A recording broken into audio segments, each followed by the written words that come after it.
Saya akan menjelaskan tentang laporan arus kas tidak langsung PT Elmina. Sebelumnya, kalian sudah membuat neraca perbandingan ya. Kalian menghitung selisih dari tahun 2017 dan neraca tahun 2018. Selisihnya sudah kalian hitung, angkanya tertera di sini. Kalau sudah, kita akan buat laporan arus kasnya. Nah, seperti yang saya jelaskan sebelumnya, laporan arus kas itu ada 3 kegiatan.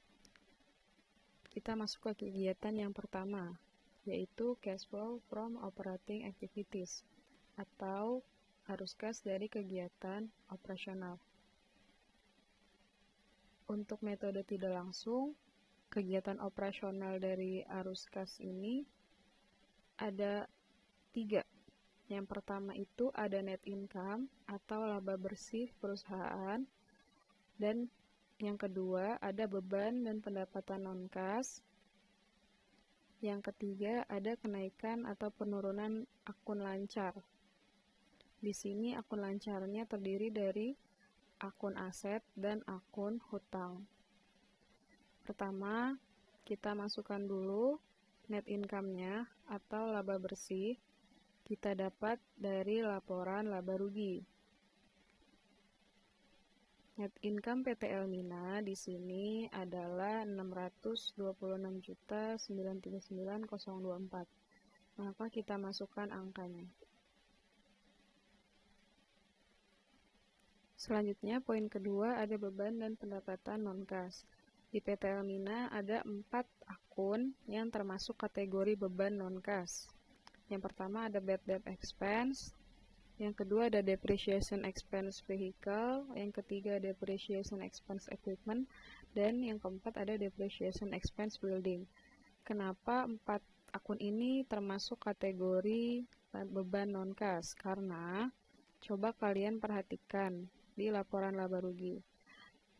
Rata-rata di sini bebannya itu adalah beban yang kita bayarkan kan, seperti beban gaji atau beban asuransi. Itu kan beban yang kita bayarkan, jadi kita mengeluarkan uang. Nah, sedangkan kalau untuk beban depresiasi, itu kita nggak mengeluarkan uang. Jadi beban ini hanya estimasi saja, tidak ada uang yang dikeluarkan dari beban ini. Sama halnya dengan bad debt expense. Di sini hanya perkiraan kan, perkiraan kerugian piutang. Jadi tidak ada kas yang dikeluarkan. Maka keempat akun ini disebut dengan beban non-kas. Nah, angkanya didapat dari laporan laba rugi. Di sini bad debt expense-nya 1.943.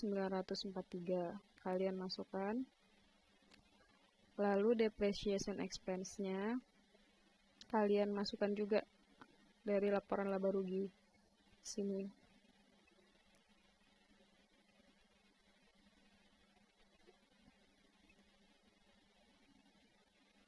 Oke, selanjutnya ada kenaikan atau penurunan akun lancar.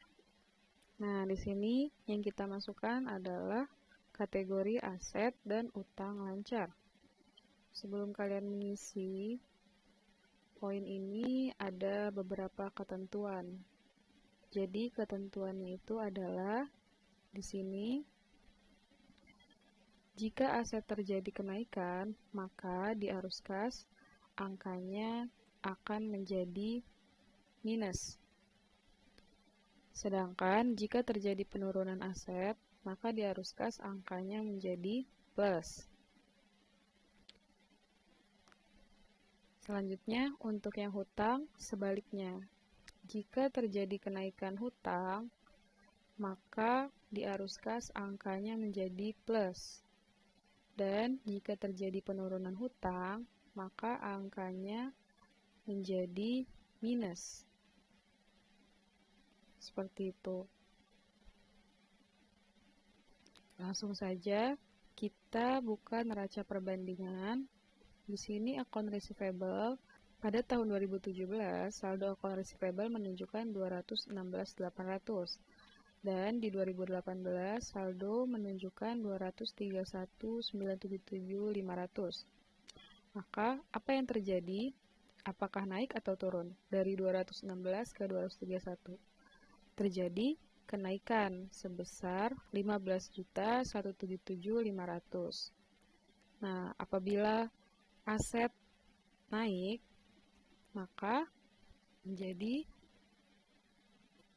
minus di sini. Lanjut. Selanjutnya ada employee receivable. Nah, di sini ada allowance. Kenapa kita lewati? Karena angka ini 1943 sudah kita masukkan ke bad debt expense di atas. Jadi allowance-nya tidak perlu dimasukkan lagi. Kalau dimasukkan nanti jadinya double. Cukup bad debt expense saja. Jadi allowance-nya kita lewati. Lanjut ke employee receivable. Di tahun 2017, employee receivable menunjukkan 1.650. Nah, di 2018, employee receivable-nya 350.000. Maka terjadi apa nih? Naik atau turun? Terjadi penurunan. Nah, penurunannya sebesar 1.300.000. Maka penurunan aset berarti menjadi plus atau menambah. Pada tahun 2017, merchandise inventory menunjukkan angka 580 juta sekian. Dan di 2018 menunjukkan angka 693 sekian. Maka terjadi apa nih? Kenaikan atau penurunan? Terjadi kenaikan ya, sebesar 112.967 sekian. Jadi kita masukkan merchandise inventory sebesar 112.967 sekian dan di minus karena dia mengalami kenaikan. Nah, sama halnya untuk akun aset-aset yang lain, silakan dikerjakan.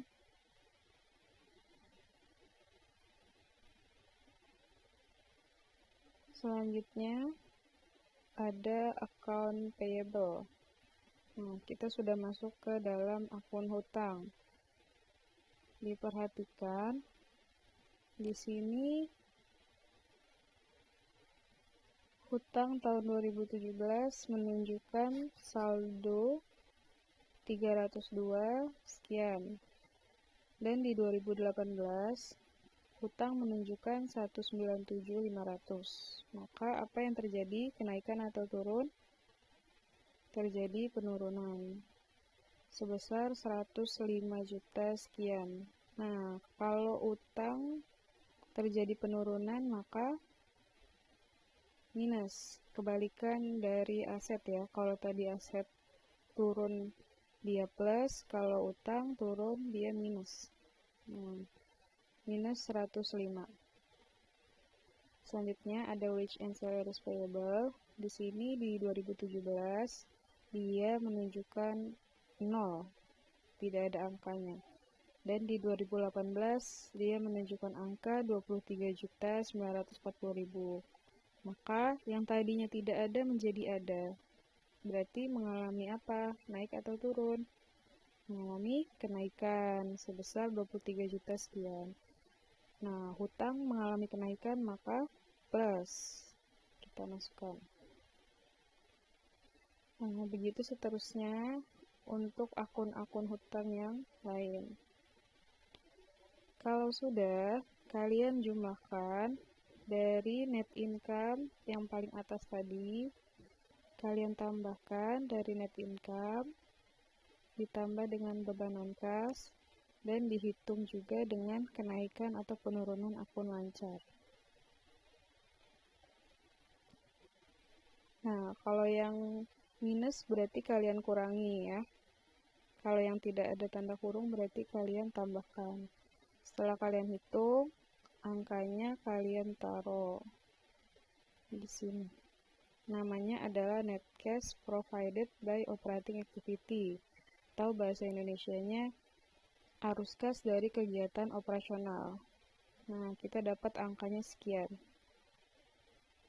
Selanjutnya kita masuk ke cash flow from investing activity atau arus kas dari kegiatan investasi. Arus kas dari kegiatan investasi itu contohnya ada jual beli aset tetap dan ada beli saham. Nah, di PT Elmina dia melakukan pembelian tanah. Tuh namanya beli, berarti kasnya keluar kan? Berarti plus atau minus? Minus ya, karena uangnya itu dibayarkan untuk pembelian tanah. Nah, di PT Elmina cuma ada pembelian tanah, maka langsung saja net cash used in investing activity atau bahasa Indonesianya arus kas dari kegiatan investasi adalah sebesar minus 165 juta. Lanjut, aktivitas yang terakhir ada cash flow from financing activities atau arus kas dari aktivitas pendanaan. Nah, contoh lain dari aktivitas pendanaan ini ada jual saham, terus juga ada pinjaman bank, dan ada pendapatan dividen. Di PT Elmina, dia membayar hutang ke bank. Hutang jangka panjang ya, bukan hutang jangka pendek. Nah, berarti kita kasih deskripsinya di sini, bank loan. Artinya pinjaman bank. Karena dia bayar, berarti minus 114.590. Nah, cuma satu kegiatan financing. Maka langsung saja net cash use in financing activity atau arus kas dari kegiatan pendanaan kalian tulis minus 114 sekian.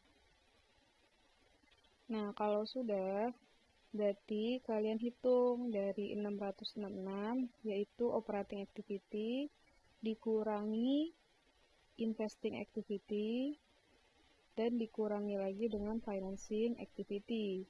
Maka hasil yang kalian dapat adalah 386.597. Setelah itu, berarti selama satu periode ada kenaikan sebesar 386. Kenapa saya sebut naik? Karena di sini dia nilainya plus, bukan minus ya. Kalau minus berarti terjadi penurunan. Karena ini plus, maka terjadi kenaikan. Selanjutnya, kalian masukkan cash and equivalent 31 Desember 2017. Cash and equivalent itu artinya adalah kas dan setara kas. Nah, kas, kita lihat kas tahun 2017, 704, 714, 599.